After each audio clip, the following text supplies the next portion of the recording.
సాంప్రదాయం ఉంది.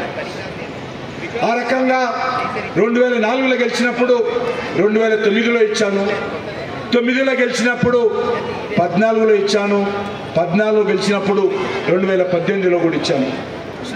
మళ్ళీ ఇప్పుడు పార్లమెంట్ సంస్కృతి శాఖ మంత్రిగా ఆజాద్ కా అమృత్ మహోత్సవాలు కానీ, G20 సమావేశాలు కానీ అనేక కార్యక్రమాలు మరి ప్రధానమంత్రి మోడీ గారి ఆదేశాలతో ప్రభుత్వం తరఫున దేశవ్యాప్తంగా చేశాము.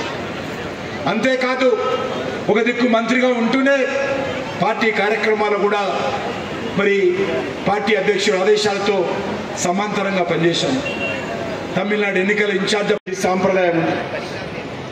ఆ రకంగా 2004లో గెలిచినప్పుడు 2009లో ఇచ్చాను, 9లో గెలిచినప్పుడు 14లో ఇచ్చాను, 14లో గెలిచినప్పుడు 2018లో కూడా ఇచ్చాను.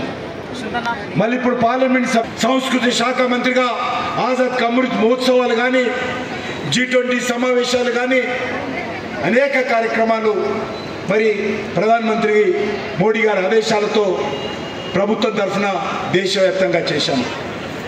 అంతేకాదు ఒక దిక్కు మంత్రిగా ఉంటూనే పార్టీ కార్యక్రమాలు కూడా మరి పార్టీ అధ్యక్షుల ఆదేశాలతో సమాంతరంగా పనిచేశాము. తమిళనాడు ఎన్నికల ఇన్ఛార్జ్